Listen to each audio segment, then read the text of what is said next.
Terima kasih Anda masih bersama kami dalam Sapa Indonesia Pagi. Saudara, di ambang kesepakatan damai, Gaza masih menghadapi beberapa kali serangan udara usai pengumuman kesepakatan gencatan senjata antara Hamas dan Israel. Kepulan asap yang disebabkan serangkaian ledakan membumbung di langit jalur Gaza pada Kamis waktu setempat. Ini, saudara, terjadi beberapa jam setelah Israel dan Hamas sepakat menghentikan pertempuran di Gaza guna membebaskan sandera yang tersisa. Israel dan Hamas mencapai kesepakatan mengenai rencana perdamaian setelah negosiasi intensif yang dimediasi oleh Amerika Serikat, Qatar, dan Turki di Sharm el-Sheikh, Mesir. Kesepakatan ini menandakan seluruh sandera akan dibebaskan dan Israel menarik pasukannya di Gaza. Sebelumnya 29 September Trump meluncurkan ada rencana 20 poin untuk Gaza bersama Perdana Menteri Israel Benjamin Netanyahu. Hamas akhirnya menerima rencana ini dengan syarat perdamaian abadi dan penarikan penuh pasukan Israel dari tanah Palestina. Langsung saja kita bahas soal bagaimana kesepakatan damai Israel dan Hamas bersama dengan Guru Besar Hukum Internasional Universitas Indonesia. Sudah bersama kami melalui sambungan daring, Profesor Hikmahanto Juwana. Selamat pagi, Prof. Hik. Selamat pagi. Ya, Prof. Hik, kalau kita lihat di harian Kompas di halaman pertama, Hamas Israel menyepakati fase awal. Kita harus sepakat untuk fase awal perdamaian.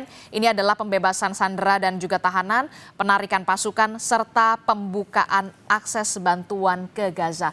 Bagaimana kemudian kita bisa memastikan kesepakatan di fase awal ini on the track atau on schedule?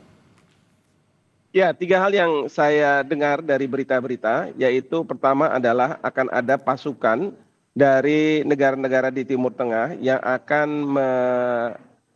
mengawasi proses ini. Itu yang pertama, dan saya berharap nantinya Indonesia kita juga harus sudah siap ya, menyumbang pasukan untuk mengawasi proses perdamaian ini. Yang kedua adalah masyarakat internasional tentu akan melihat proses ini. Jadi semua mata akan tertuju pada pukul 00 pada hari Minggu, karena hari Senin dilaksanakannya proses ini. Dan yang ketiga adalah Presiden Trump, karena Presiden Trump menjanjikan kepada baik Hamas maupun kepada Israel bahwa setelah ada kesepakatan ini, maka Amerika Serikat akan menjamin bahwa tidak akan ada serangan-serangan baik itu dari Hamas maupun dari Israel. Jadi 3 hal ini menurut saya penting untuk kita perhatikan, seperti itu. Oke, ini kan kalau kita lihat 3 poinnya adalah soal pembebasan sandera, kemudian menarik pasukan mereka, pasukan Israel begitu ya, ke garis yang disepakati sebagai langkah pertama untuk menuju perdamaian yang kuat dan abadi. Nah, Trump juga mengatakan semua pihak akan diperlakukan secara adil. Nah, ini bagaimana? Ya, yang pasti adalah dalam proses penarikan lalu kemudian penghentian serangan, itu pada saat yang bersamaan bantuan ke Gaza itu akan dibuka seluas-luasnya. Jadi bantuan-bantuan mungkin sekarang ini sudah siap, mereka berada di perbatasan untuk segera bisa masuk ke Gaza pada pukul 00.00. Lalu kemudian yang perlu kita juga perhatikan adalah tidak lagi ada serangan-serangan karena ditarik mundurnya pasukan dari Israel. Tetapi yang kita harapkan, kita bisa melihat nanti pasukan-pasukan dari negara-negara Timur Tengah akan hadir di perbatasan dan menggantikan pasukan-pasukan dari Israel untuk menjaga perdamaian itu. Jadi ini yang dianggap adil, dan yang saya dengar kemungkinan besar Presiden Trump akan hadir pada hari Minggu pada waktu penyerahan sandera dari pihak Hamas kepada Israel. Tentu tidak di border lainnya, tetapi setelah nanti para sandera ini dibawa ke Israel mungkin akan ditemui oleh Trump. Di sini Trump kelihatannya sangat ingin sekali bahwa ada perdamaian ini. Ya, untuk apapun alasan Trump, tetapi yang penting bagi kita adalah penghentian serangan terhadap rakyat Gaza. Seperti itu. Oke, kita berharap betul begitu ya, ini fase pertama ini menjadi awal yang baik untuk bisa menyelesaikan konflik antara Hamas dan juga Israel begitu ya. Salah satunya adalah proposal Trump yang berisi 20 poin yang Betul. kompleks sekali isunya soal demilitarisasi Hamas, kemudian ada reformasi otoritas Palestina dan juga pemerintahan transisi. Bagaimana, Prof? Ya, yang pasti adalah ini fase pertama dan ada 20 poin yang disampaikan oleh Trump dan disepakati oleh pihak Israel dan pihak Hamas. Nah, salah satu yang terpenting adalah pemerintahan transisi.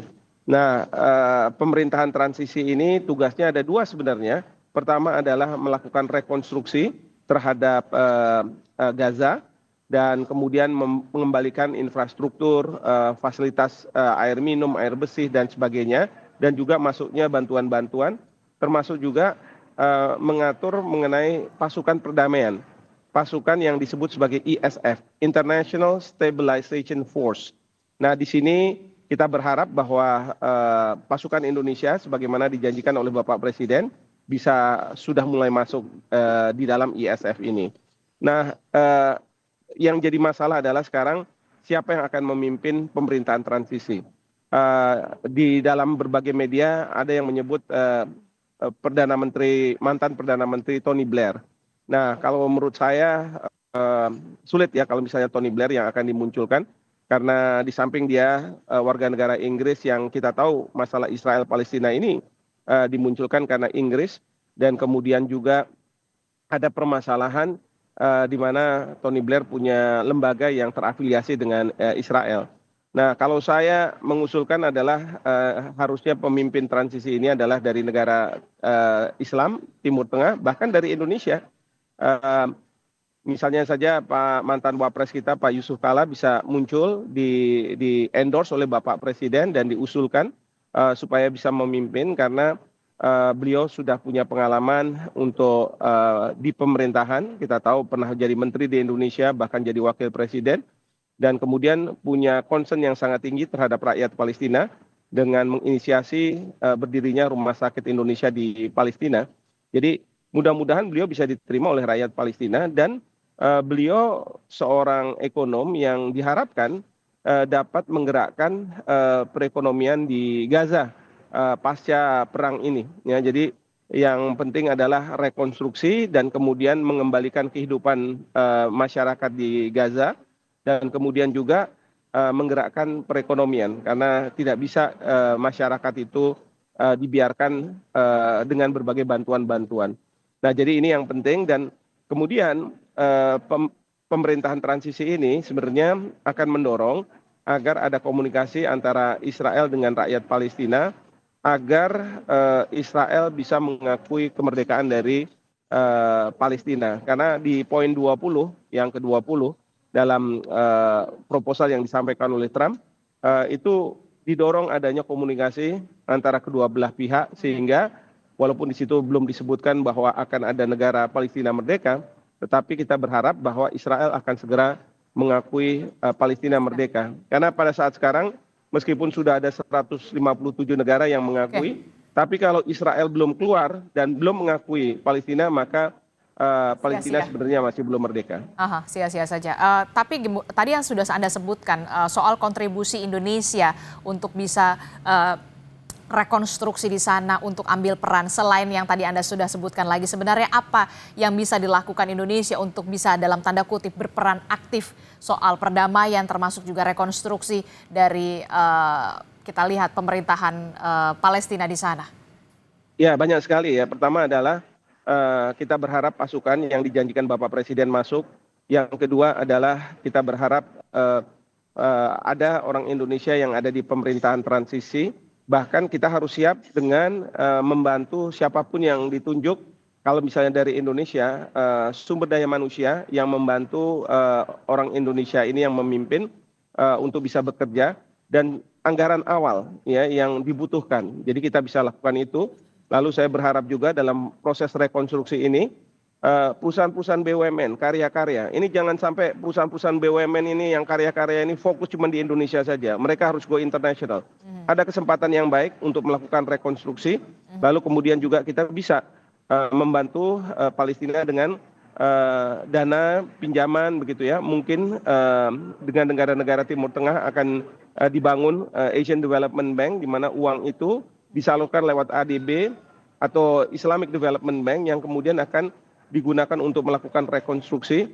Lalu kemudian jangan lupa juga satuan-satuan kesehatan yang kemarin sudah dikirim oleh Bapak Presiden ketika beliau jadi Menhan, itu harus ditambah lagi, diperbesar lagi, karena sekarang ini pasca perang ini banyak mereka-mereka yang terluka.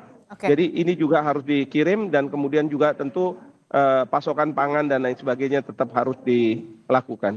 Karena memang sudah ada poin yang memang fase pertama adalah untuk membuka akses sebesar-besarnya terhadap bantuan ke Gaza, begitu ya, Prof? Betul sekali. Oke, terakhir Pak Hik, kalau dari kacamata Anda, butuh waktu berapa lama perdamaian Israel dan juga Hamas ini bisa terwujud setelah fase pertama ini nantinya kita akan lihat menjadi awal yang baik kita harapkan?